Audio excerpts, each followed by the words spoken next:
বিরতিহীন রাত 9টা বাংলাদেশে আপনাদের সাথে আছি আমি আতিফা আঞ্জুমান এবং আমি আলী আশরাফ। শুরুতেই জানাবো সংবাদ শিরোনাম। তালেবানের ডাকে আফগান যুদ্ধে অংশ নিয়েছে কিছু বাংলাদেশি, দেশের সতর্ক অবস্থানে পুলিশ।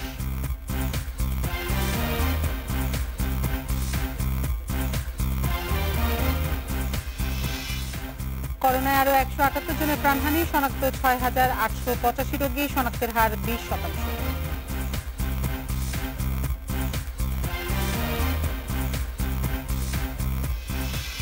টিকা কেন্দ্রে ব্যাপক চাপ, কিছু কেন্দ্রে বিশৃঙ্খলার অভিযোগ, মডার্নার দ্বিতীয় ডোজ দিতে ভোগান্তি।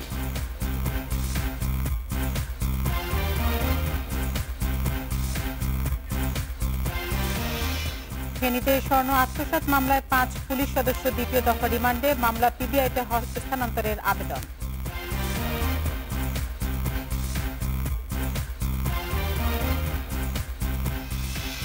বৃষ্টি ও পাহাড়ি ঢলে সুনামগঞ্জে বাড়ছে নদ নদীর পানি, নিচু এলাকা প্লাবিত, সুরমার পানি বিপদ সীমার উপরে।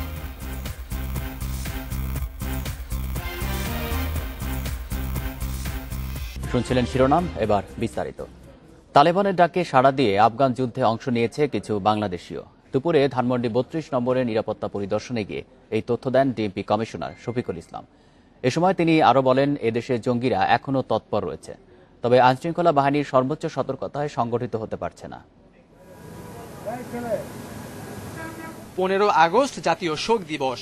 সে উপলক্ষে রোববার ধানমন্ডি 32 নম্বরে বঙ্গবন্ধুর প্রতিকৃতিতে শ্রদ্ধা জানাবেন প্রধানমন্ত্রী ও সর্বস্তরের মানুষ। এর আগে ওই এলাকার নিরাপত্তা ব্যবস্থা পরিদর্শনে যান ডিএমপি কমিশনার। অভিযোগ আছে, আগস্ট এলেই মাথাচাড়া দেয় জঙ্গিরা। এ মাসে কয়েকজন জঙ্গিকে গ্রেপ্তারও করেছে আইন শৃঙ্খলা বাহিনী। জঙ্গি হামলার আশঙ্কা উড়িয়ে দেয়া যায় না উল্লেখ করে ডিএমপি কমিশনার বলেন, সেটা মাথায় রেখেই সর্বোচ্চ প্রস্তুতি রয়েছে পুলিশের। এবং এই মাসে কিন্তু উল্লেখযোগ্য সংখ্যক জঙ্গি বা এরকম নাশকতাকারী তাদের কিন্তু গ্রেপ্তার করা হয়েছে। অর্থাৎ তারা যে থেমে নাই সেটি বলা যায়, কিন্তু আমাদের সর্বোচ্চটুক দিয়ে আমরা চেষ্টা করে যাচ্ছি যাতে বাংলাদেশে আর একটি ঘটনা না ঘটে। তিনি আরো বলেন, জঙ্গিরা থেমে নেই, তবে আইন শৃঙ্খলা বাহিনীর তৎপরতায় তারা সংগঠিত হতে পারছে না। কিছু বাংলাদেশি তালেবানের হয়ে আফগান যুদ্ধে যোগ দিচ্ছে বলেও জানান তিনি। বাংলাদেশ থেকে কিছু মানুষ অলরেডি এই তালেবানদের সাথে যুদ্ধে যোগদান করার জন্য হিজরত করেছে। তারা কিছু মানুষ আমরা ধারণা করছি যে ইন্ডিয়ায় ধরা পড়েছে, আর কিছু তারা পায়ে হেঁটে বিভিন্নভাবে আফগানিস্তানে পৌঁছানোর চেষ্টা করছে। যে সাইবার ওয়ার্ল্ড, সেখানে শুধু আমরা না, আমাদের বিভিন্ন সংস্থা কর্তৃক এদের মনিটর করা হয়।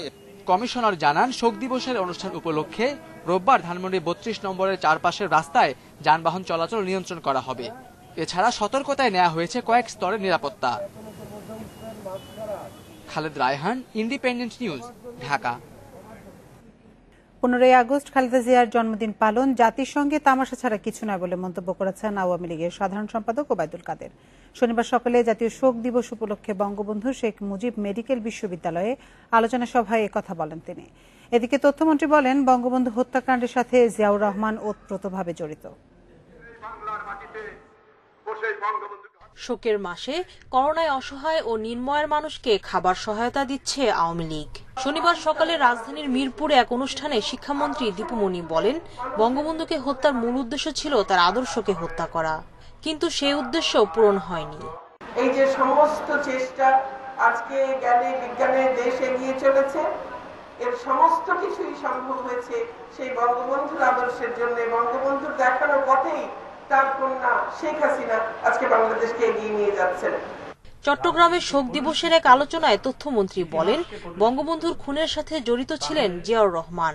অচিরেই জাতির কাছে মুখোশ উন্মোচন করা হবে। বঙ্গবন্ধুর হত্যাকাণ্ডের সাথে জিয়াউর রহমান ছিল ওতপ্রোতভাবে জড়িত। হি ওয়াজ এ ট্রেইটর এবং সে একজন খুনি। এই খুনির দলের রাজনীতি যারা করে তারা বঙ্গবন্ধুর ভূমিকাকে অস্বীকার করে। 15 আগস্ট খালেদা জিয়ার জন্মদিন পালন করে বিএনপি জাতির সঙ্গে তামাশা করছে বলে মন্তব্য করেন আওয়ামী লীগ সাধারণ সম্পাদক ওবায়দুল কাদের।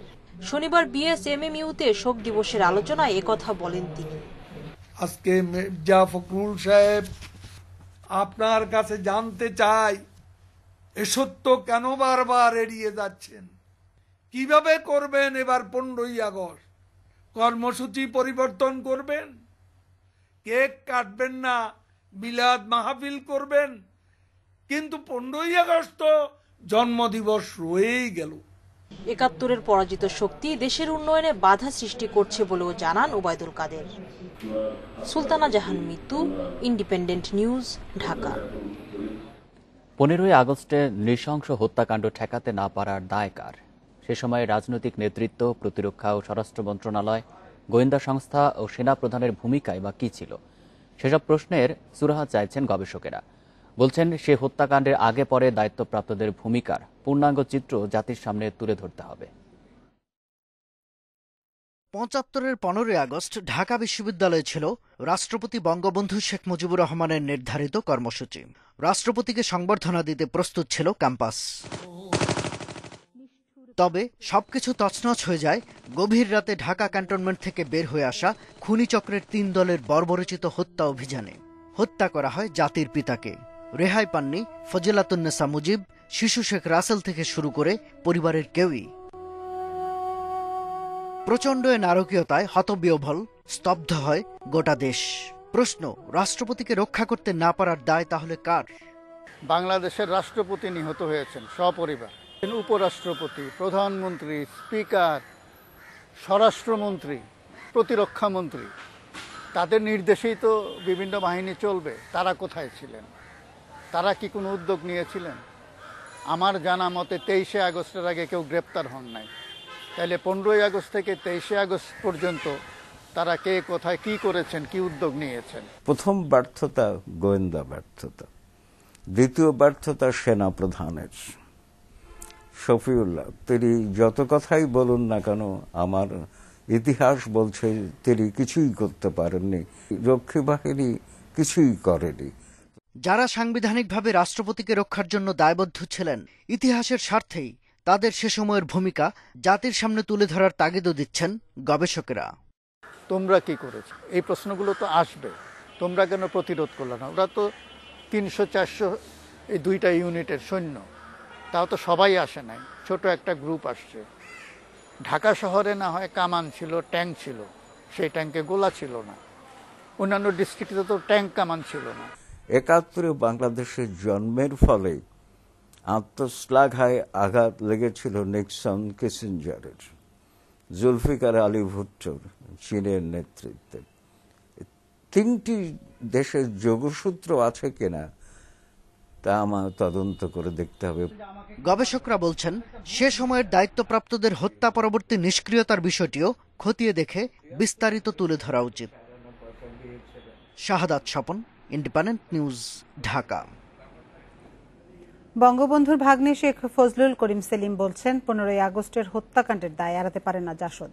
কর্নেল তাহের, হাসানুল হক ইনু সহ দলটির নেতা রাজনৈতিক ষড়যন্ত্রের প্ল্যাটফর্ম তৈরি করেছিল বলেও দাবি তার। তবে এ অভিযোগ নাকচ করে ইনু বলছেন, আওয়ামী লীগে বঙ্গবন্ধুর ঘনিষ্ঠজনেরাই এতে জড়িত। নৃশংস এক হত্যাকাণ্ডে স্বজন হারানোর বেদনা বয়ে চলছেন 46 বছর ধরে। 75-এর 15ই আগস্ট চোখের সামনে খুন হতে দেখেছেন বড় ভাই শেখ ফজলুল হক মনি ও তার অন্তঃসত্ত্বা স্ত্রীকে। শেখ ফজলুল করিম সেলিম সে ঘটনায় কার্যকর পদক্ষেপ নিতে ব্যর্থতায় কাঠগড়ায় তুলেছেন তৎকালীন আওয়ামী লীগ ও বাকশাল নেতৃত্বকে। বঙ্গবন্ধুর মরার পর সেই আওয়ামী লীগ কোথায় গেছিল, মানে সেই বাকশাল কোথায় গেছিল? বঙ্গবন্ধু রাজ 3 দিন পর্যন্ত, সে 2 দিন পর্যন্ত সিঁড়ির উপর পড়ে রাখল। সেই বিপ্লবী যারা, যে বঙ্গবন্ধু যেখানে আমরা আসি সেখানে স্লোগান দিয়ে বিপ্লবী স্লোগান দিল, যারা বঙ্গবন্ধুকে বরণ করে, যারা ঢাকা বিশ্ববিদ্যালয়ে সারা রাত মানে উৎসব করলো, ওই বঙ্গবন্ধু মারা যাওয়ার পর তো তারা কেউ আগুয়ে আসলো না। এই হত্যাকাণ্ডে কি শুধু সেনা সদস্যরাই জড়িত? এ প্রশ্নে বঙ্গবন্ধুর ভাগ্নে শেখ সেলিমের মত, হত্যার রাজনৈতিক প্ল্যাটফর্ম তৈরি করেছে প্রতিপক্ষ রাজনৈতিক দলগুলো। যে 15ই আগস্টের আগে যারা বৈজ্ঞানিক সমাজতন্ত্র করছে, বঙ্গবন্ধুর হত্যার পর তারা একদিন বৈজ্ঞানিক সমাজতন্ত্র নাম করছে। বঙ্গবন্ধু যিনি মারছে সেটা কর্নেল আপনার তাহের রেডিও স্টেশনে সকালে গেছে, ইনু রেডিও স্টেশনে গেছে। সিরাজুল আলম খানের কই এখন বৈজ্ঞানিক সমাজতন্ত্র? সিরাজুল আলম খানের নাম শুনছে না? এরা ওই ষড়যন্ত্রে একটা পার্ট তৈরি করছে বলে ও অ্যান্টি লিবারেশন ফোর্সটা এদের সাথে মার্চ করে এই ঘটনাটা ঘটাইছিল। তবে এ অভিযোগ মানতে রাজি নন জাসদ সভাপতি হাসানুল হক ইনু। তার মতে রাজনৈতিক বিরোধিতা আর ষড়যন্ত্র দুটি ভিন্ন বিষয়। জামায়াত এবং বিএনপির কথা সুরে আওয়ামী লীগের কিছু বিভ্রান্ত নেতারাও জাসদ সহ কতিপয় দলের দিকে আঙ্গুল তোলার চেষ্টা করে। ৭২-৭৫ জাসদ সহ যারা রাজনৈতিক বিরোধিতা করেছে বঙ্গবন্ধু সরকারের, তারা নয়, প্রশাসন, রাষ্ট্র এবং আওয়ামী লীগের অভ্যন্তরে বঙ্গবন্ধুর আপনজনরাই বঙ্গবন্ধুকে হত্যা করেছে।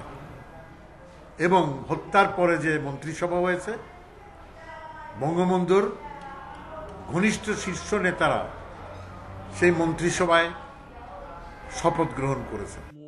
বাঙালির স্বাধিকার আন্দোলনে বঙ্গবন্ধুকে একাধিকবার হত্যার চেষ্টা করেছে পাকিস্তানি জান্তা। তবে বাংলাদেশের স্বাধীনতার স্থপতিকে প্রাণ দিতে হয়েছে নিজ হাতে গড়া সেনাবাহিনীর বিপদগামীদের হাতে। Ijazur Rahman, independent News, Dhaka. দেশে ২৪ ঘন্টায় করোনা শনাক্ত হয়েছে ৬,৮৮৫ জনের, যা ৩ সপ্তাহের মধ্যে সর্বনিম্ন। নমুনা পরীক্ষা বিবেচনায় শনাক্তের হার ২০.৬৬%, আর ২৪ ঘন্টায় করোনায় মৃত্যু হয়েছে ১৭৮ জনের।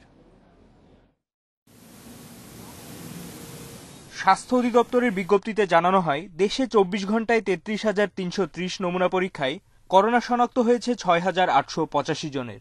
এর আগে ২৪ জুলাইয়ের পর করোনা শনাক্ত ৭,০০০-এর নিচে নামেনি। নমুনা পরীক্ষা বিবেচনায় শনাক্তের হার ২০.৬৬%। দেশে মোট রোগী শনাক্তের সংখ্যা দাঁড়ালো ১৪,১২,২১৮-তে। এদিকে টানা দ্বিতীয় দিন ২০০-র নিচে মৃত্যুর সংখ্যাও। ২৪ ঘন্টায় করোনায় মারা গেছেন ১৭৮ জন। এ নিয়ে মোট প্রাণহানি দাঁড়ালো ২৩,৯৮৮ জনে। করোনা শনাক্তের নিম্নমুখী হারকে লকডাউনের সাফল্য বলে মনে করছেন বিশেষজ্ঞরা। তবে পূর্ণাঙ্গ চিত্র বুঝতে আরো ১ সপ্তাহ অপেক্ষার পরামর্শ তাদের। যদি একেবারে ৮০০ ভাগ মানুষের মধ্যে থাকে, যেটা কিন্তু সামগ্রিক চিত্র না বাংলাদেশে, শুধু চিটাগাং ঢাকার, তাহলেও কিন্তু একটা সম্ভাবনা আছে এটা পড়ে যেতে পারে। কিন্তু এখন আজকে গত কয়েকদিন যেটা পড়ছে, এটা কিন্তু আসলে ১০ তারিখ পর্যন্ত আমাদের লকডাউন ছিল, তার একটা কিছুটা প্রভাব দেখা যাচ্ছে। হয়তো এখন হয়তো ১৬-১৭ তারিখে আমরা বুঝতে পারবো এটা কমছে না বাড়ছে। স্বাস্থ্য অধিদপ্তর জানায়, একদিনে করোনা থেকে সুস্থ হয়েছেন ৭,৮০৫ জন। এ নিয়ে এখন পর্যন্ত সুস্থ হলেন ১২,৮১,৩২৭ জন। মাহমুদুর নবী, ইন্ডিপেন্ডেন্ট নিউজ। রাজধানীর হাসপাতালগুলোতে কিছুটা কমেছে করোনা রোগীর চাপ। মুমূর্ষ রোগীদের জন্য অল্প কিছু আইসিইউর পাশাপাশি খালি আছে বেশ কিছু এইচডিইউ বেড। সংশ্লিষ্টরা বলছেন, দেশে টানা ১৯ দিন লকডাউন চলায় সংক্রমণ পরিস্থিতির কিছুটা উন্নতি হয়েছে। তবে স্বাস্থ্যবিধি মানা না হলে আবারও বাড়তে পারে করোনার প্রকোপ। সাইপ্রাস প্রবাসী আতিকুল হায়দার দেশে ফেরার পর করোনা আক্রান্ত হন জুলাইয়ের ২৪ তারিখ। উন্নত চিকিৎসার জন্য ব্রাহ্মণবাড়িয়া থেকে ঢাকায় আনা হয় তাকে। বিভিন্ন সরকারি হাসপাতালে বেড না পেয়ে ভর্তি হন বেসরকারি হাসপাতালে। শনিবার দুপুরে ডিএনসিসির কোভিড হাসপাতালে একটি আইসিইউ বেড পেয়েছেন আতিকুল। ইতিমধ্যেই তার ফুসফুসের ৭৫ ভাগ আক্রান্ত, জানালেন স্বজনরা। ২৬ তারিখ আসছিলাম, কিন্তু সিট পাইছি না। পরে মুমূর্ষ অবস্থায় অ্যাম্বুলেন্স দিয়ে আবার নিয়ে গেছি। ২-৩টা হসপিটাল নিয়ে গেছে প্রাইভেটে, সিট নাই। দেশে কোভিডে আক্রান্তের সংখ্যা বাড়তে থাকায় ২৩ জুলাই থেকে জারি হয় কঠোর বিধিনিষেধ। রোগীর সংখ্যা বাড়ায় হাসপাতালে দেখা দেয় আইসিইউ ও বেড সংকট। তবে কঠোর লকডাউনে সংক্রমণ কিছুটা কমেছে বলছেন জনস্বাস্থ্যবিদরা। ২০ দিন পর শুক্রবার দৈনিক মৃত্যু নামে ২০০-র নিচে। হাসপাতালগুলোতেও রোগীর চাপ কিছুটা কম। এই যে আমাদের সংক্রমণটা কিছু কমছে বা মৃত্যু এই সপ্তাহে কমার সম্ভাবনা আছে, এটা হচ্ছে গত ২৩শে জুলাই থেকে যে টানা ২ সপ্তাহ বিধিনিষেধ কার্যকর ছিল, যাতায়াত যানবাহন বন্ধ ছিল, অফিস আদালত বন্ধ ছিল, তার একটা প্রভাব আমরা দেখছি। বিশেষজ্ঞরা বলছেন, দেশে করোনা শনাক্তের হার কিছুটা কমলেও তা স্বস্তিদায়ক নয়। তাই জনগণকে স্বাস্থ্যবিধি মানায় উদ্বুদ্ধ করতে পদক্ষেপ নেয়ার তাগিদ দিয়েছেন তারা। আমাদের ইনডোরে রোগী সংখ্যাও কিন্তু একটু কম, 289, যেটা একটা সময় 315 হয়েছিল। যদি রেট অফ অ্যাডমিশন এভাবে কমে, তাহলে আমরা আশা করবো যে আস্তে আস্তে রোগী সংখ্যা কমে যাবে। মোটামুটি এটা একটা ডিক্রিজিং ট্রেন্ড এখন আছে, কিন্তু এটাতে স্বস্তিতে থাকার কিছু নেই। এদিকে বিধিনিষেধ তুলে নেয় সংক্রমণ আবারও বাড়ার শঙ্কা কোভিড-১৯ সংক্রান্ত জাতীয় কারিগরি পরামর্শ কমিটির। তাই কঠোরভাবে স্বাস্থ্যবিধি নিশ্চিতের পরামর্শ তাদের। আল আমিন হোসেন, ইন্ডিপেন্ডেন্ট নিউজ, ঢাকা। রাজধানীর কেন্দ্রগুলোতে টিকা প্রত্যাশীদের চাপে বেসামাল পরিস্থিতি। কিছু কেন্দ্রে বিশৃঙ্খলায় নিরাপত্তা কর্মীদের সঙ্গে ধস্তাধস্তির ঘটনাও ঘটে। মডার্নার দ্বিতীয় ডোজ নিতে আসারা পড়েন সবচেয়ে বেশি ভোগান্তিতে। তবে এ নিয়ে কথা বলতে রাজি হননি হাসপাতাল কর্তৃপক্ষ।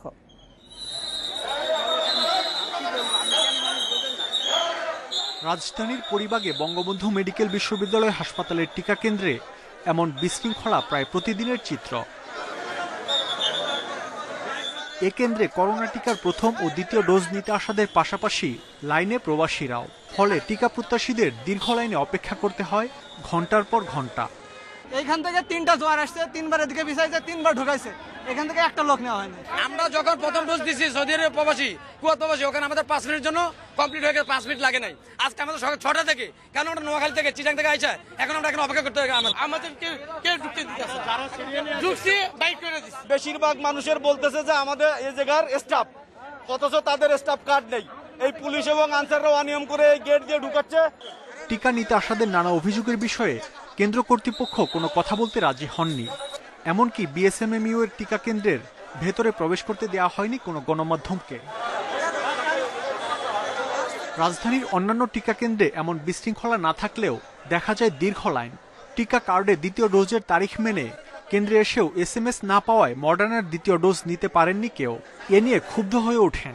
এ অবস্থায় জাতীয় নাক কান গলা ইনস্টিটিউটে কয়েক ঘন্টা বন্ধ রাখা হয় দ্বিতীয় ডোজের টিকা কার্যক্রম। আমাদের এই যে 14 ডেট দিছে, এই ডেটটা কেন দিল?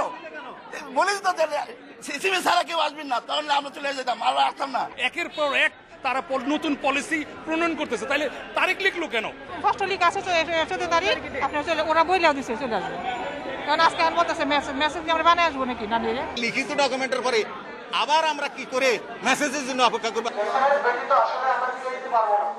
এসএমএস ছাড়া দ্বিতীয় ডোজের মডার্না টিকা না দেওয়ার ঘোষণা মাইকে বারবার দেয়া হলেও হাসপাতাল পরিচালক এ বিষয়ে কোনো বক্তব্য দেননি। মাহমুদ শরীফ, ইন্ডিপেন্ডেন্ট নিউজ, ঢাকা। গণপরিবহনে স্বাস্থ্যবিধি নিশ্চিত করতে মাঠে নেমেছে বিআরটিএর ভ্রাম্যমাণ আদালত। কোনো যাত্রী মাস্ক না পরলে করা হচ্ছে জরিমানা। একই সাথে মাস্ক ছাড়া যাত্রী নেওয়ার অভিযোগে বাস চালককেও শাস্তি দেওয়া হচ্ছে। সকাল থেকে বিভিন্ন বাস স্ট্যান্ডে অভিযান চালায় বিআরটিএ। স্বাস্থ্যবিধি নিশ্চিত করা ছাড়াও বাড়তি ভাড়া নেওয়া হচ্ছে কিনা তাও তদারকি করা হচ্ছে। অভিযানে বেশ কয়েকজন যাত্রী, চালক ও বাসের মালিককে জরিমানা করেছে ভ্রাম্যমাণ আদালত। গাড়িতে জীবাণুনাশক না থাকায় জরিমানা করা হয় বাসের হেলপার ও শ্রমিকদের।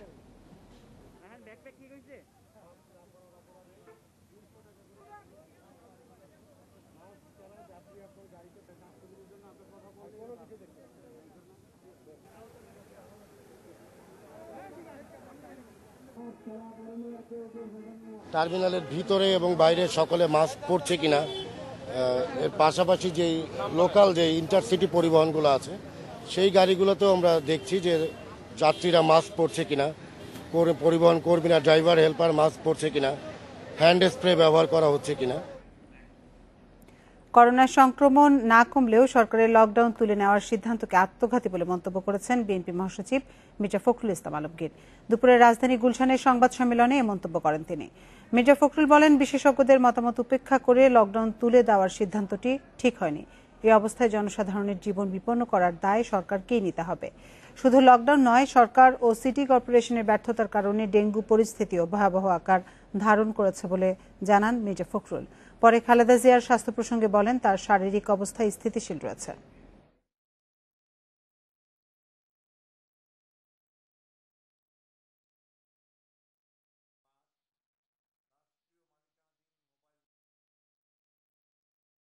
করোনা ভাইরাসের মারাত্মক সংক্রমণ বৃদ্ধি অব্যাহত থাকা সত্ত্বেও বিশেষজ্ঞদের মতামতকে উপেক্ষা করে লকডাউন শিথিল এবং দুদিন পরেই 19 তারিখ হতে শিক্ষা প্রতিষ্ঠান ব্যতীত সবকিছু খুলে দেওয়ার সিদ্ধান্তে গভীর উদ্বেগ প্রকাশ করা হয়। সভা মনে করে এই সিদ্ধান্ত আত্মঘাতী। গত 24 ঘন্টায় আরও 257 জন ডেঙ্গু রোগী বিভিন্ন হাসপাতালে ভর্তি হয়েছেন। বিকেলে স্বাস্থ্য অধিদপ্তর এক সংবাদ বিজ্ঞপ্তিতে এই তথ্য দিয়েছে। এর মধ্যে ঢাকাতেই আক্রান্ত হয়েছেন 219 জন। স্বাস্থ্য অধিদপ্তর জানিয়েছে, বর্তমানে সারা দেশে চিকিৎসাধীন মোট 1040 জন ডেঙ্গু রোগী, আর ঢাকাতে ভর্তি আছেন 954 জন। এবছর এখন পর্যন্ত 5902 জন ডেঙ্গু রোগী শনাক্ত হয়েছে। এবছর ডেঙ্গু জ্বরে 24 জনের মৃত্যুর খবর রয়েছে আইইডিসিআর এর কাছে।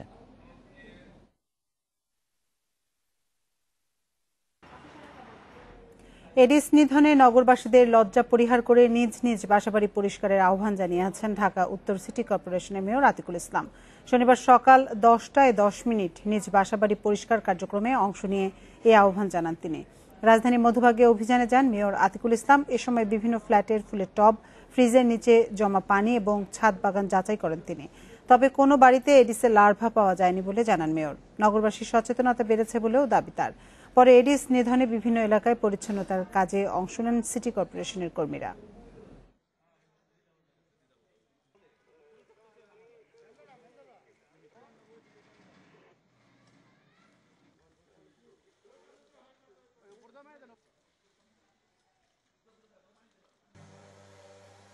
প্রচুর মশা, এতে আমাদের অনেক অসুবিধা হয়। রাস্তা উঁচু করার কারণে ড্রেনগুলো উঁচু হয়ে গেছে, অর্থাৎ পানি নিষ্কাশন করাটা একটু কঠিন ব্যাপার হয়ে গেছে। যার যার বাসা যদি পরিষ্কার রাখি, যার যার আঙ্গিনা যদি পরিষ্কার রাখি, তাহলে অবশ্যই আমরা একটি নিরাপদ শহর করতে পারবো। আসুন আমরা সবাই সচেতন হই। এই করোনার মহামারীর সময় ডেঙ্গি যেন একটা মহামারী না হয়, এই ব্যাপারে আমি নগরবাসীকে একযোগে কাজ করার আহ্বান জানাবো। ফেনীতে স্বর্ণের বার আত্মসাৎ মামলায় ডিবি পুলিশের 5 সদস্যের দ্বিতীয় দফায় 3 দিন করে রিমান্ড মঞ্জুর করেছে আদালত। দুপুরে ডিবি পুলিশের ওই 5 সদস্যকে 3 দিনের রিমান্ড শেষে আদালতে হাজির করা হয়। এ সময় অধিকতর তদন্তের জন্য আবারও 7 দিনের রিমান্ড আবেদন করেন তদন্ত কর্মকর্তা। শুনানি শেষে 3 দিন করে রিমান্ড মঞ্জুর করে আদালত। মামলার আরেক আসামি 4 দিনের রিমান্ডে রয়েছেন। এদিকে পিবিআইয়ের কাছে স্থানান্তরের আবেদন করা হয়েছে মামলাটি। এর আগে মামলার অগ্রগতি পরিদর্শনে গিয়ে চট্টগ্রাম রেঞ্জের ডিআইজি আনোয়ার হোসেন জানান, 20টি স্বর্ণবারের আত্মসাতের কথা বলা হলেও এখন পর্যন্ত উদ্ধার হয়েছে 15টি। গত 8 আগস্ট 20টি স্বর্ণের বার লুটের ঘটনায় ফেনী মডেল থানায় ডিবির ওসি সহ 6 জনের বিরুদ্ধে মামলা করেন ব্যবসায়ী গোপাল কান্তি দাস। আমরা আসামিদের জিজ্ঞাসাবাদ করে যে তথ্য পেয়েছি, সেখানে দেখতে পাচ্ছি যে স্বর্ণের বার আরো বেশি ছিল। তার একটা অংশ সম্ভবত যে ইয়েকে দেওয়া হয়েছে, যে মামলার যে অভিযোগকারী গোপাল। তো এই প্রত্যেকটা জিনিস এখন আমাদের দরকার হচ্ছে যাচাই করে দেখা। নিঃসন্তান দম্পতির কাছে শিশু বিক্রির কয়েকটি চক্র গড়ে উঠেছে রাজধানীতে। প্রতি শিশুর জন্য 1 থেকে 1.5 লাখ টাকা নেয় তারা। এমন এক চক্রের 5 জনকে গ্রেপ্তার করেছে পুলিশ। উদ্ধার করা হয়েছে ফারুক নামের 2 বছরের এক শিশুকে। 5 আগস্ট রাজধানীর কদমতলী থেকে নিখোঁজ হয় 2 বছরের শিশু ফারুক। কদমতলী থানায় মামলা করে ফারুকের বাবা। সিসিটিভি ক্যামেরার ফুটেজে শিশু চুরির প্রমাণও পায় পুলিশ। সিসি ক্যামেরায় ধরা পড়ছে যে একটা ছেলে আমার ছেলেকে নিয়ে যায়। তারপরে কদমতলী থানায় আমরা কেস করি পরে আমাদের বাড়ির মানুষও খুঁজতে থাকে। মাইকিং করলাম মসজিদে, নিজে মাইক নিয়ে রিস্কে নিয়ে ঘুরলাম সারাদিন, কিন্তু বাচ্চাটাকে পাওয়া গেল না। এরপরে অভিযানে নামে আইন শৃঙ্খলা বাহিনী। সংগ্রহ করা হয় বিভিন্ন সড়কের অন্তত 55টি সিসি ক্যামেরার ফুটেজ। পরে শুক্রবার রাতে অভিযান চালিয়ে রাজধানীর কদমতলী, ধামরাই ও মানিকগঞ্জ থেকে গ্রেপ্তার করা হয় 5 জনকে। উদ্ধার হয় শিশু ফারুক। পুলিশ বলছে চক্রটি বিভিন্ন এলাকা থেকে শিশু চুরি করে নিঃসন্তান দম্পতির কাছে বিক্রি করে। কোন একটা দম্পতি তাদের কাছে একটা ছেলে সন্তান চেয়েছে, ছেলে বাচ্চা চেয়েছে, সেজন্য তারা নিয়েছে। এবং এটা আলিম নিয়েছে তার বন্ধু সজীবের দ্বারা প্রভাবিত হয়ে। সজীব এই বাচ্চাটা নিয়ে অপহরণের ক্ষেত্রে কিছু টাকা পায়। এই বাচ্চাটাই যে তা না, তারা চেয়েছে একটা শিশু বাচ্চা। কন্ট্যাক্ট হয়েছে, আমরা যেটা তাদের কাছ থেকে জানতে পেরেছি 1 লাখ টাকা। মানব পাচারের সাথে এই চক্রের যুক্ত থাকার তথ্য পেয়েছে পুলিশ। জড়িত অন্যদের গ্রেপ্তারে অভিযান চালিয়ে যাচ্ছে আইন শৃঙ্খলা বাহিনী। Nahid Kamal, independent News, Dhaka. মলম, অজ্ঞান, টানা বা গামছা পার্টির পর এবার রাজধানীতে সক্রিয় খড় পার্টি। টাকার প্রলোভন ও কথার মায়াজালে সহজ সরল নারীদের সম্মোহিত করে লুটে নেয় সঙ্গে থাকা সবকিছু। ভয় বা অস্ত্র নয়, অসহায়ত্বের অভিনয় তাদের মূল হাতিয়ার। 3 সদস্যের এক চক্রকে গ্রেপ্তারের পর পুলিশ জানিয়েছে, রাজধানীতে এই চক্রের খপ্পরে পড়ে সর্বস্ব হারিয়েছেন 2 শতাধিক নারী। সক্রিয় আরও 40 থেকে 50টি চক্র। এক নারীর সঙ্গে এক যুবক হাঁটছেন, কিছু দূর গিয়ে দাঁড়িয়ে কথা বলছেন 2 জন। এরপর যোগ দেন আরো এক যুবক। কিছুক্ষণ পর এক যুবক চলে গেলেন, কিন্তু ওই নারী ও আরেক যুবক স্বাভাবিকভাবেই হেঁটে যাচ্ছেন। ওই নারী হাতিরঝিল থানায় অভিযোগ করেন, যুবকরা তাকে সম্মোহিত করে তার সঙ্গে থাকা মূল্যবান সামগ্রী নিয়ে সরে পড়েছেন। ওই একটা জায়গায় আমি ফার্মগেট মার্কেটের সামনে দিয়েই আমি প্রায় আপনার 7 ঘন্টার মতো শুধু আমি রাউন্ডই দিচ্ছি, আমার ঘাম ছুটে যাচ্ছে, আমার সেন্স নেই। তদন্তে নামে পুলিশ, খোঁজ মেলে 3 সদস্যের একটি চক্রের। প্রতিদিনই যারা নারীদের টার্গেট করে রাস্তায় নামে। চক্রের এক সদস্য প্রথমেই বিপদের কথা বলে সহায়তা চেয়ে আলাপ জুড়ে দেয়। এক পর্যায়ে শার্ট বা গেঞ্জির নিচে লুকিয়ে রাখা একটি প্যাকেট বের করে অত্যন্ত মূল্যবান বলে নারীকে দেখায়। ঠিক সেই মুহূর্তে আসে চক্রের দ্বিতীয় সদস্য। জিনিসটি কোন দোকানে বিক্রি হতে পারে তার ধারণা দেয় সে। বিক্রিতে সহায়তা করলে নারীকে 10 থেকে 20,000 টাকা ভাগ দেওয়ার প্রলোভন দেখায়। নির্দিষ্ট দোকানের মালিক সেজে যোগ দেয় তৃতীয় সদস্য। কিন্তু মূল্যবান জিনিসটি বিক্রি নিয়ে তৈরি হয় অনিশ্চয়তা। এভাবেই ঘন্টার পর ঘন্টা নিখুঁত অভিনয়, কথার মায়াজাল ও অর্থের প্রলোভনে চক্রের সদস্যদের প্রতি তীব্র সহানুভূতিশীল, একই সঙ্গে সম্মোহিত হয়ে পড়ে ওই নারী।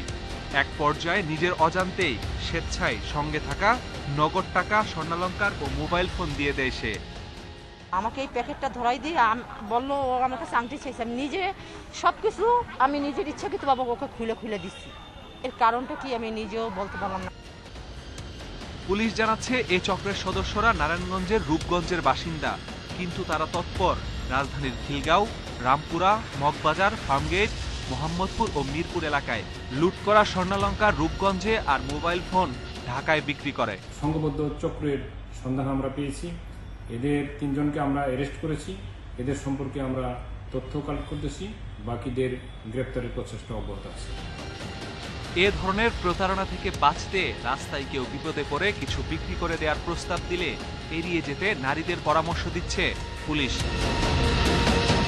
Masudur Rahman, independent News, Dhaka.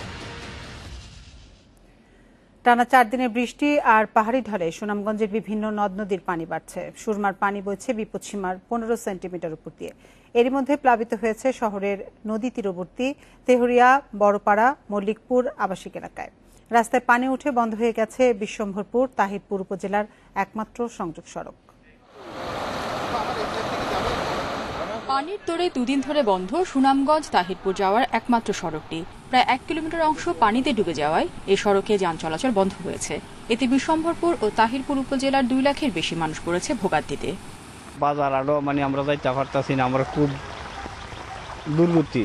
ওখানে মনে হয় 7 এদিকে তাহিরপুর যাইতে বিরাট সমস্যা। এই যে মানুষ খুব কষ্ট করতেছে। ঢলে পানি নেমেছে এবং প্রবল বর্ষণ, বিস্তীর্ণ প্লাবিত চারিদিক, একদম রাস্তাঘাট সব ডুবে গেছে। এখন আসলে যাতায়াতটা টোটাল থমকে গেছে। ভারতের মেঘালয় থেকে আসা পাহাড়ি ঢলে সুরমা নদীর পানি বাড়তে থাকায় শনিবার ভোর থেকে পানি প্রবেশ করতে শুরু করে শহরের বেশ কয়েকটি নিচু এলাকায়। পানি উন্নয়ন বোর্ড বলছে বৃষ্টিপাত অব্যাহত করতে শুরু করে শহরের বেশ কয়েকটি নিচু এলাকায়। পানি উন্নয়ন বোর্ড বলছে বৃষ্টিপাত অব্যাহত থাকলে নদ নদীর পানি আরও বেড়ে তলিয়ে যেতে পারে জেলার নিম্নাঞ্চল। ভারতের মেঘালয়ে আগামী 48 ঘন্টা বৃষ্টিপাতের আশঙ্কা করা হয়েছে। এভাবে বৃষ্টিপাত অব্যাহত থাকলে সুনামগঞ্জ জেলা বিভিন্ন নিম্নাঞ্চলের সাময়িকভাবে বন্যা পরিস্থিতি সৃষ্টি হতে পারে। এদিকে শনিবার ছুটির দিন হওয়ায় হাওড়ে ঘুরতে যাওয়া মানুষ বিপাকে পড়েছেন আকস্মিক এই পরিস্থিতিতে। Independent news desk. এবার খেলার খবর। তার আগে জানিয়ে দেব শিরোনামগুলো। ক্রিকেটারদের কেন্দ্রীয় চুক্তিতে প্রাধান্য পাবে জিম্বাবুয়ে ও অস্ট্রেলিয়া সিরিজের পারফরম্যান্স। পরবর্তী বোর্ড সভায় আসছে ঘোষণা।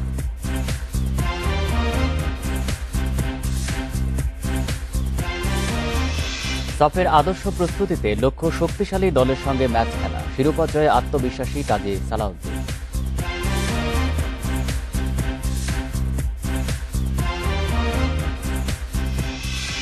সেপ্টেম্বরের শুরুতে আসছে ক্রিকেটারদের কেন্দ্রীয় চুক্তির ঘোষণা। বিবেচনায় রাখা হবে জিম্বাবুয়ে ও অস্ট্রেলিয়া সিরিজের পারফরম্যান্স। এদিকে নিউজিল্যান্ড সিরিজের জন্য নির্বাচকদের দেয়া দল বিসিবি সভাপতির অনুমোদনের অপেক্ষায় রয়েছে। চট্টগ্রামে ক্যাম্প ও প্রস্তুতি ম্যাচের জন্য এ দল ও এইচপি দলও ঠিক করে ফেলেছেন নির্বাচকেরা। গেল জুনে নির্বাচকেরা জমা দিয়েছিলেন ক্রিকেটার তালিকা। কেন্দ্রীয় চুক্তির কাজ শেষ করে রাখলেও ঘোষণা হয়নি। জিম্বাবুয়ে সফরে মাহমুদুল্লাহ টেস্টকে বিদায় বলার পর গতি আরও কমেছে, আলোচনার জায়গা বেড়েছে। তাতে অপেক্ষা করতে হচ্ছে আরও একটা বোর্ড মিটিং পর্যন্ত।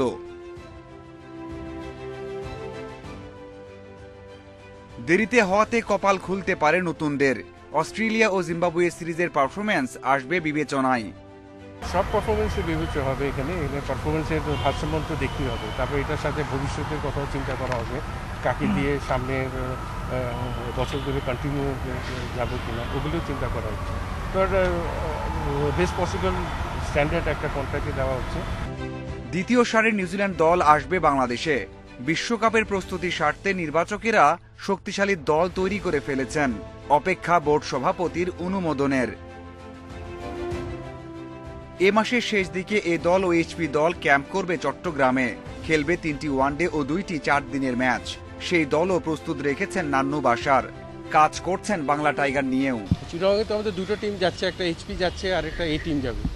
তো এখানে এ টিমে আমাদের ম্যাক্সিমাম টেস্ট প্লেয়াররাই যাবে যারা রেড বল ক্রিকেটে খেলে। ওখানে আমরা একটা সিরিজ অ্যারেঞ্জ করেছি এইচপি আর এ টিমে।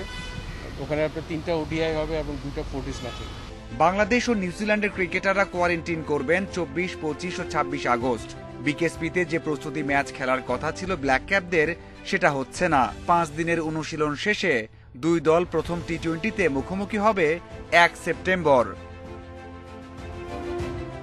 Mazharul Islam, independent news. Leg spin রহস্য এখনো অমীমাংসিত টাইগার ব্যাটসম্যানদের কাছে। অস্ট্রেলিয়া সিরিজে জাম্পার সোয়েপসন লেগ স্পিনে অস্বস্তি উপহার দিয়ে গেছে স্বাগতিকদের।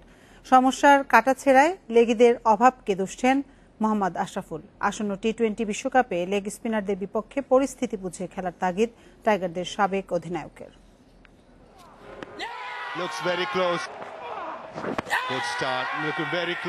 লেগ স্পিন মোকাবেলায় টাইগারদের অস্বস্তি ওপেন সিক্রেট। অস্ট্রেলিয়ার অ্যাডাম জাম্পা, মিচেল সোয়েপসনও সুযোগ নিয়েছে। লেগিদের বিশেষ ডেলিভারি গুগলি কিংবা রং ওয়ান পড়তে বরাবরই ভুগছেন ব্যাটসম্যানরা। সমস্যার কারণ যথেষ্ট পরিষ্কার। ঘরোয়া লিগে লেগ স্পিন খেলা হয় কালে ভদ্রে, জাতীয় দলের নেটেও অনেক সময় মেলে না সেই সুযোগ। হঠাৎ জাম্পাদের মতো সেরাদের বিপক্ষে তাই বিপদে পড়ে যায় অনেকেই। তো আমার মনে হয় যে আসলে আমরা খুব কম খেলি এই বোলিংটা। আমাদের নেটে বলেন বা ডোমেস্টিক ক্রিকেটে লেগ স্পিন খেলাটা হয় কম, সেই জায়গায় এই কারণেই আসলে আমাদের প্রবলেমটা হয়। আর আপনার আমরা যদি হাত রিড করে খেলতে পারতাম তাহলে হয়তো আর একটু ইজি হতো, কারণ লেগ স্পিনাররা যেহেতু গুগলি করে, ওই বলটা যদি আপনি রিড না করেন তখনই আসলে আউট হওয়ার একটা সম্ভাবনা থাকে। টি-20 বিশ্বকাপের আগে এই বিষয়ে কি আদৌ ভাবছে ম্যানেজমেন্ট? প্রস্তুতি পর্বে আমিনুল বিপ্লব কি পরিকল্পনায় থাকবেন? ওমান আমিরাত মিশনে না হলে যে তৈরি হতে পারে মহাসংকট। প্রত্যাশামতো প্রথম রাউন্ডে গ্রুপ চ্যাম্পিয়ন হয়ে সুপার 12-এ গেলে প্রতিপক্ষ পাকিস্তান, ভারত, আফগানিস্তান এবং নিউজিল্যান্ডকে পাবে বাংলাদেশ। প্রতি দলেই আছে বিশ্বমানের লিগি। রাশিদ, চাহাল, শাদাব কিংবা সৌধির পরীক্ষা কি করে সামলাবে টাইগাররা? ওই 4টা ওভার নিয়ে যদি আমরা আলাদা প্ল্যান করি যে না, যেহেতু এই 4 ওভারে হয়তো আমাদের 24 রান বা 28 রান এই ধরনের একটা প্ল্যানিং করবো। লেগ স্পিনার যদি আপনি ভালো না খেলতে পারেন তখন আপনার প্ল্যান বিতে যেতে হবে যে না, তাকে আমরা অ্যাটাকিং শট না খেলে যতটা ডিফেন্সিভ হয় বাজে বল ছাড়া একদম মারবো না, ওইভাবে প্ল্যান করে খেলা যাবে। ভিন্ন কন্ডিশনের চ্যালেঞ্জ সামলাতে ঘরোয়া লিগে লেগ স্পিনার খেলানোর তাগিদ টাইগারদের সাবেক অধিনায়কের। কিন্তু আমাদের মোহাম্মদ নাজিম, ইন্ডিপেন্ডেন্ট নিউজ, ঢাকা। শক্তিশালী দলের সাথে ফিফা উইন্ডোতে ম্যাচ খেললে সাফের জন্য আদর্শ প্রস্তুতি হবে মনে করেন কাজী সালাউদ্দিন। সাব চ্যাম্পিয়নশিপে লক্ষ্য শিরোপা জয়, ফুটবলারদের সেরাটা দেওয়ার প্রত্যাশা বাফুফের সভাপতির। মালদ্বীপে খেলা হলেও বঙ্গবন্ধুর নামে সাফের আয়োজন করতে বাফুফের সর্বোচ্চ চেষ্টা করবে জানিয়েছেন তিনি। গেল জুনে বিশ্বকাপ বাছাইয়ের 3 ম্যাচের পর থেকে জাতীয় দলের কার্যক্রম নেই বললেই চলে। ফুটবলাররা ব্যস্ত ছিলেন প্রিমিয়ার লিগে। অক্টোবরের শুরুতে সাব চ্যাম্পিয়নশিপ হাতে থাকা 1.5 মাসে তাই সর্বোচ্চ প্রস্তুতি নেওয়ার লক্ষ্য বাফুফের। সেপ্টেম্বরে ফিফা উইন্ডোতে কিরগিজস্তানে 3টি প্রস্তুতি ম্যাচের সিদ্ধান্ত হয়েছে। সেখান থেকে ফিরে দেশে হবে 10 দিনের ক্যাম্প। পরিকল্পনা মতো হলে সেরা প্রস্তুতি নিয়েই মালদ্বীপে যাবেন জামালরা। বাফুফের সভাপতির বিশ্বাস, র্যাঙ্কিংয়ে এগিয়ে থাকা দলের সাথে খেললে সাফের জন্য সর্বোচ্চ প্রস্তুতি নিতে পারবে বাংলাদেশ। জিতবো হারবো, হারলে আমি জানি ক্রিটিসিজম হবে, হোক, বাট ওই ভয়ে আমি ফুটবলকে পিছিয়ে দিব না। সাফে তো যাদের সাথে খেলতে যাচ্ছি তাদের থেকে অনেক উইক টিম সাফ। আমি যদি এই টিমের সাথে খেলি খেলে আমার নিজেকে জাজ করি, then I can go to SAFF and I try to do better performance. Corona পরিস্থিতিতে স্বাগতিক হওয়ার সুযোগ হাতছাড়া হয়েছে। বঙ্গবন্ধুর জন্ম শতবার্ষিকীর বিশেষ এই আসরটিতে টাইটেল স্পন্সরও হাতছাড়া করতে চায় না বাফুফে। বঙ্গবন্ধুর নামে টুর্নামেন্ট আয়োজনের জন্য স্পন্সরদের এগিয়ে আসার আহ্বান বাফুফে সভাপতি। যারা এই টুর্নামেন্টটা করে তারা কত টাকা চাবে, কত টাকা চেলে এই টাকাটা আমরা জোগাড় করতে পারবো নাকি, এখানে কিছু ইফস এন্ড বাট আছে। তো দেখি আমি 20-22 তারিখের দিকে I'll start talking to people যে এটা ফান্ডটা অ্যারেঞ্জ করতে পারি নাকি। ফান্ডটা অ্যারেঞ্জ করতে পারলে আমি ডেফিনেটলি আমার প্ল্যান আছে, চেষ্টা করব কিভাবে ওটাকে বঙ্গবন্ধুর নামে করা যায়। 2003-এর সাফে প্রথম ও একমাত্র শিরোপা ধরা দিয়েছিল। 18 বছর পর আবারও শ্রেষ্ঠত্বের খোঁজে কাজী সালাউদ্দিন। আর আমার তো চাওয়া চ্যাম্পিয়নশিপ, এখন যারা দিবে সেটা আমি দিব না, প্লেয়াররা দিবে। Abidur Rahman, independent News, Dhaka. পিএসজির জার্সিতে মেসির অভিষেকের অপেক্ষা বাড়ছে। রাত 1টায় স্ট্রাসবুর্গের বিপক্ষে আজ মাঠে নামা হচ্ছে না আর্জেন্টাইন খুদে জাদুকরের। না খেলেও পার্ক দ্য প্রিন্সেসে আনুষ্ঠানিক দর্শক পরিচিত হবে মেসির। এদিকে রামোস, ভারানেদের ছাড়া নতুন মৌসুম শুরু করছে রিয়াল মাদ্রিদ। রাত 2টায় লস ব্লাঙ্কোতে পরীক্ষা আলাভেস। বছরের শুরুতেও রামোসবিহীন রিয়াল মাদ্রিদ ছিল অকল্পনীয়। সময়ের ব্যবধানে বদলে গেছে চিত্রনাট্য, পরিবর্তন এসেছে চরিত্রে, আত্মপ্রকাশ করেছে নতুন নেতৃত্ব। আলাভেজের বিপক্ষে ম্যাচ দিয়ে নতুন মৌসুম শুরু রিয়াল মাদ্রিদের। শিরোপার দৌড়ে গেলবার অ্যাথলেটিকোর চেয়ে এক ধাপ পিছিয়ে থাকলেও এবার শ্রেষ্ঠত্ব নিশ্চিত করতে চায় গ্যালাকটিকোস। দলে নতুন সদস্য ডেভিড অ্যালাবা। রামোস ও ভারানের শূন্যতা মেটানোর মিশনে অস্ট্রিয়ান এই সেন্টার ব্যাকই এখন অন্যতম ভরসা। মেন্ডি, কারভাহাল, ওদ্রিজোলার অভাব মেটাবেন নাচো মিলিতাও। ডাগআউটে কোচ কার্লো আনচেলোত্তির সামনেও কঠিন পরীক্ষা। কঠিন মিশনে শিষ্যদের উপর আস্থা রাখছেন ইতালিয়ান মাস্টারমাইন্ড। গ্রীষ্মকালীন দলবদলে অনেক পরিবর্তন এসেছে দলে, তবে রিয়াল মাদ্রিদ এখনো সেরা টিম। স্কোয়াডে যারা আছে তারা চাইলেই বিশ্বের যে কোনো দলকে হারাতে পারে, এমনকি চ্যাম্পিয়ন্স লিগ জেতারও ক্ষমতা রাখে। সবকিছু ঠিক থাকলে ফ্রেঞ্চ লিগ ওয়ানে আজই জমকালো অভিষেক হয়ে যেত খুদে জাদুকরের। কিন্তু শেষ মুহূর্তে এসেছে দুঃসংবাদ। প্রস্তুতির ঘাটতিতে স্ট্রাসবুর্গের মাঠে নামা হচ্ছে না লিওনেল মেসির। মেসি মাত্র 2 দিন অনুশীলন করেছে এখানে। কোপা আমেরিকা ফাইনালের পরও খুব বেশি মাঠে নামেনি। আমরা ধাপে ধাপে এগুবো, পুরো প্রস্তুত হলেই সে মাঠে নামবে। দলে এত বেশি তারকার উপস্থিতি বিপর্যয় ডেকে আনতে পারে যদি পরিকল্পনা অনুযায়ী কাজ না হয়। নতুন মিশনে শিষ্যদের সতর্ক করে দিয়েছেন Mauricio Pochettino. Roksana Afroz, Independent News. আর এই ছিল খেলার খবরে। এবার অন্যান্য প্রসঙ্গ।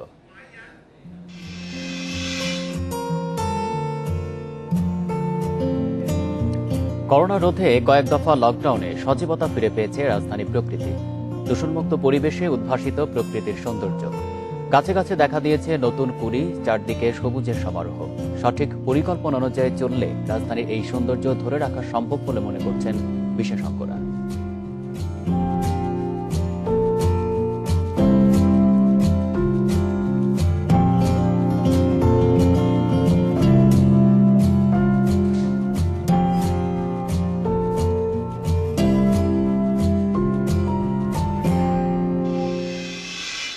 এ নিয়ে প্রতিবেদন থাকছে সংবাদের শেষ অংশে। বাড়তি আলু নিয়ে বিপাকে পড়েছে ব্যবসায়ীরা, তাই সরকারকে কিনে নেওয়ার তাগিদ দিচ্ছেন তারা। তবে কৃষি বিপণন অধিদপ্তর বলছে এই বিষয়ে এখনই সিদ্ধান্ত নেওয়ার সময় হয়নি, কারণ শুধু ব্যবসায়ীদের কথা বিবেচনায় নিলে আলুর দাম হঠাৎ বেড়ে যেতে পারে। সকালে রাজধানীর খামারবাড়িতে এ নিয়ে বৈঠকে বসে দুই পক্ষ। এবার আলু উৎপাদন হয়েছে 1,10,00,000 টন, অথচ চাহিদা 90 লাখ টন। এই 20 লাখ টন সহ 400 হিমাগারে আলুর মজুত রয়েছে প্রায় 55 লাখ টন। ব্যবসায়ীরা বলেন নভেম্বরে উঠবে নতুন আলু, কিন্তু আলুর দাম কম ও লকডাউনে কমেছে বিক্রি। ফলে সংরক্ষিত আলু এখনই বিক্রি না হলে বিপুল পরিমাণে নষ্ট হবে। এ অবস্থায় ত্রাণসহ বিভিন্ন সরকারি কাজে আলু বিতরণের তাগিদ ব্যবসায়ীদের। ত্রাণের মাধ্যমে যেমন কাবি খাম, তারপরে খাদ্যের বিনিময় কর্মসূচি, বিজিএফ কার্ড, তারপরে আমাদের রোহিঙ্গা আছে, তারপরে আপনার জেলখানা আছে, ইয়ের আনসার বিডিবি আছে, বিভিন্ন সংস্থা তো আলুর রিলিফের মাধ্যমে বা গভর্নমেন্ট একটা কোয়ান্টিটি পারচেজ করে সেখানে দিতে পারে। গত বছর দেশে আলুর দাম সর্বোচ্চ উঠেছিল। পরিস্থিতি নিয়ন্ত্রণে প্রথমবারের মতো দামও বেঁধে দিয়েছিল সরকার। তাই এবার আলুর বাজার নিয়ে সতর্কতার কথা বলছে কৃষি বিপণন অধিদপ্তর। আমরা একটু পর্যবেক্ষণ করব। ওনারা আগামী সপ্তাহে আমাদের সাথে আবারও বসবে। আমাদের কাছে যে তথ্য অনুযায়ী যে মজুদটা আছে, ওনাদের কাছে যে মজুদের তথ্যটা আছে, আমরা দুইটা বসে সমন্বয় করে আমরা একটা সিদ্ধান্ত নিব আমরা কোন কোন কাজগুলো করলে আমরা আলুর চাহিদাটা বৃদ্ধি করা যায়। আলুর উৎপাদন বাড়ায় স্থানীয় বাজারের পাশাপাশি রপ্তানি বাড়ানোর সুপারিশও উঠে আসে বৈঠকে। Shahid Ahmed, Independent News, Dhaka. তালেবান বিরোধী লড়াই চালিয়ে যাওয়ার অঙ্গীকার করেছেন আফগানিস্তানের প্রেসিডেন্ট আশরাফ গনি। জাতির উদ্দেশ্যে দেওয়া ভাষণে শনিবার তিনি জানান, সংঘাত বন্ধে সরকার সংশ্লিষ্ট সব পক্ষ ও আন্তর্জাতিক অংশীদারদের সঙ্গে আলোচনা চলছে। এদিকে দেশটির চতুর্থ বৃহত্তম শহর মাজারি শরীফে তালেবানের আগ্রাসন ঠেকাতে লড়াই চালিয়ে যাচ্ছে সরকারি বাহিনী। আফগানিস্তানের একের পর এক বড় শহর চলে যাচ্ছে তালেবানের দখলে। শনিবার পর্যন্ত 9 দিনে দেশটির 34টি প্রদেশের 18টির বেশি নিয়ন্ত্রণ নিয়েছে জঙ্গিরা। রাজধানী কাবুলও কার্যত অবরুদ্ধ। এমন পরিস্থিতিতে প্রথম জাতির উদ্দেশ্যে ভাষণ দিলেন আফগানিস্তানের প্রেসিডেন্ট আশরাফ গনি। আমাদের উপর চাপানো যুদ্ধে নিরাপত্তাহীন আফগানিস্তান। দেশজুড়ে নিরাপত্তা পরিস্থিতি নিয়ে আমি অবগত। নিহত বেসামরিক ও নিরাপত্তা বাহিনীর পরিবারের প্রতি শোক জানাচ্ছি। আহতদের দ্রুত সুস্থতা কামনা করছি। বর্তমান পরিস্থিতিতে যারা বাস্তুচ্যুত হয়েছে তাদের প্রয়োজনীয় সেবা প্রদানের চেষ্টা করছি। ভাষণে বর্তমান পরিস্থিতিতে বাহিনীগুলোর মধ্যে সমন্বয় করে ব্যবস্থা নেওয়ার বিষয়ে অগ্রাধিকার দেওয়া হচ্ছে বলে জানিয়েছেন আফগান প্রেসিডেন্ট। বর্তমান ও ভবিষ্যৎ নিয়ে শঙ্কিত দেশবাসী। প্রেসিডেন্ট হিসেবে আমি আপনাদের আশ্বস্ত করতে চাই, অস্থিতিশীলতা, সহিংসতা ও দেশের জনগণের বাস্তুহারা হয়ে পড়া রোধ করার উপায় খুঁজে বের করব। আরোপিত এই যুদ্ধে নিরীহ মানুষের প্রাণহানি রোধের চেষ্টা করছি। সে কারণে সরকারের অভ্যন্তরে প্রবীণ ও রাজনৈতিক নেতা সহ আন্তর্জাতিক অংশীদারদের সঙ্গে আলোচনা চলছে। শিগগিরই তার ফল দেশবাসীকে জানানো হবে। তবে এই পরিস্থিতিতে পদত্যাগ করবেন কিনা এমন কোনো ইঙ্গিত দেননি আশরাফ গনি। সায়রা খান, ইন্ডিপেন্ডেন্ট নিউজ। 142 বছরের মধ্যে বিশ্বের সবচেয়ে উষ্ণতম মাস ছিল এবছরের জুলাই মাস। এই তথ্য জানিয়ে যুক্তরাষ্ট্রের কেন্দ্রীয় বৈজ্ঞানিক ও নিয়ন্ত্রক সংস্থা বলছে, জলবায়ু পরিবর্তনই এই অস্বাভাবিক তাপমাত্রার জন্য দায়ী। সংস্থাটির তথ্য অনুযায়ী জুলাইয়ে পৃথিবীর স্থলভাগ ও সমুদ্রপৃষ্ঠের সমন্বিত তাপমাত্রা ছিল বিংশ শতাব্দীর গড় তাপমাত্রার চেয়ে 0.93 ডিগ্রি সেলসিয়াস বেশি। 142 বছর আগে 1880 সালে আবহাওয়ার তথ্য সংরক্ষণ শুরু হওয়ার পর এটি সর্বোচ্চ তাপমাত্রার রেকর্ড। এর আগের রেকর্ডটি ছিল 2016 সালে। 2019 এবং 2020 সালেও ওই একই এটি সর্বোচ্চ তাপমাত্রার রেকর্ড। এর আগের রেকর্ডটি ছিল 2016 সালে। 2019 এবং 2020 সালেও ওই একই তাপমাত্রা রেকর্ড করা হয়। জলবায়ু পরিবর্তনের দীর্ঘ প্রভাবে এই উষ্ণতা বাড়ছে বলে মত বিশেষজ্ঞদের।